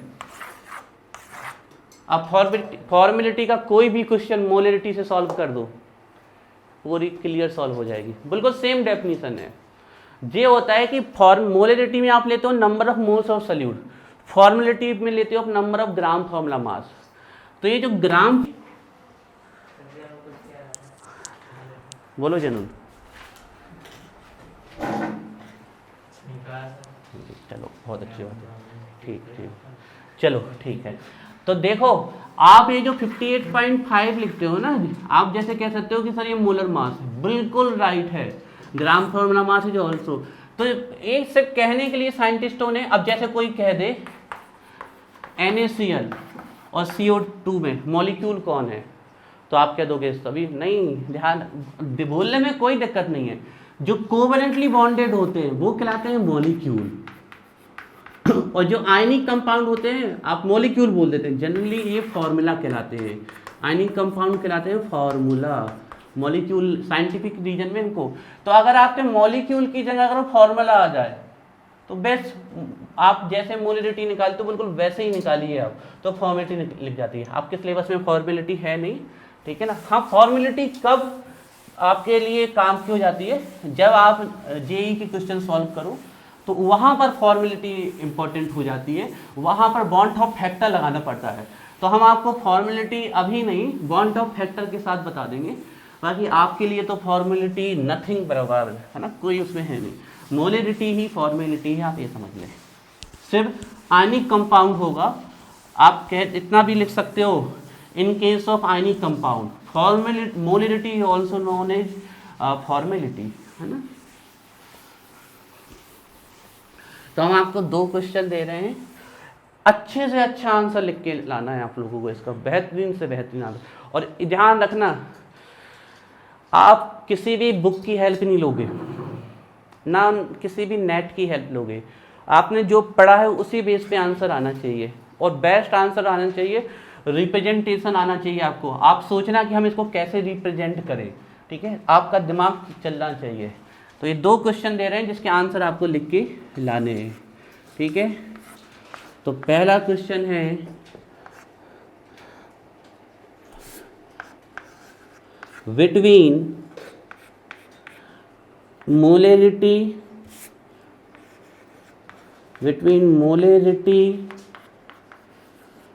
And molality between molarity and molality, which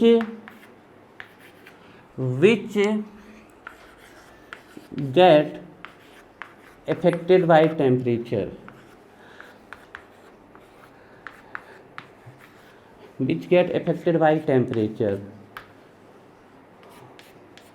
why, full stop लगा के लिखिए why, क्वेश्चन मार्क, फिर लिखिए गिव रीजन्स, ठीक है, फुल स्टॉप। तो पहला क्वेश्चन ये है, आपको लिख लाओगे, ध्यान रखिएगा, हमसे 2 नंबर निकालना एक बड़ा टास्क है। जब बच्चा 2 का लिखता है तो हम उसको 1.25 नंबर देते हैं, ये हमारी हैबिट है। जब हाँ तो आएंगे ना बेटा, तो हम नहीं देते, तुम्हें हमसे निकालना है ना बेटा, ऐसा लिख के आना है कि हमारे हाथ काट ही ना सके। ध्यान रखो, जब आप कहीं 3 का या 4 का क्वेश्चन लिखोगे तब जाके तुम हमसे 2 नंबर निकलवाओ, थोड़ा सा टफ है हमसे नंबर निकलवाना। तो बहुत अच्छा आंसर लिख के लाना अच्छी तरीके से, और एक रिप्रेजेंटेशन देखना चाहेंगे कौन अच्छे से रिप्रेजेंट करता है, रिप्रेजेंटेशन। तो पहला क्वेश्चन ये कि मोलैरिटी एंड मोलैलिटी में से कौन सा इफेक्टेड हो जाता है, सॉरी विच गेट है यहाँ, which get affected by temperature, why, give reasons भी देने हैं। अच्छा आंसर लिख के लाना है, ठीक है। फिर ऐसा नहीं है, अगर नहीं बने तो सीधे कहना है क्लियर, ये कोई कंपल्सन नहीं है, अभी तो आप लोग सीख रहे हो। हाँ, किसी का लिखवा दिया फिर याद हो जाना चाहिए, तो नहीं बनेगा तो हम लिखवा देंगे, कोई दिक्कत नहीं, लेकिन कोशिश करना। नेक्स्ट क्वेश्चन है, between molar and molal, which solution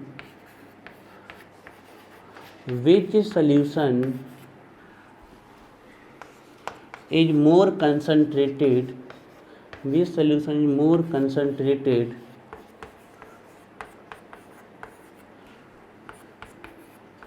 and why?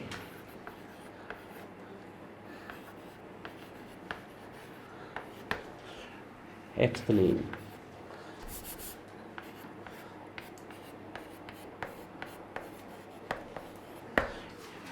2 question हमने ये दिए, इनके आंसर आपको घर से लिख के लाने हैं। अभी छुट्टी नहीं हो रही है, अभी पढ़ाई चलेगी 15 से 20 मिनट। थोड़ा मेमोरी कार्ड हम फुल हो गया तो हम उसको खाली कर रहे हैं। तब तक आप लोग पीछे का पूरी जितनी भी डेफिनेशन है कंसल्टेशन की याद कर लीजिए, पक्का हम पूछेंगे अभी। तो आप लोगों के लिए समझ लीजिए 3 से 4 मिनट का ब्रेक है।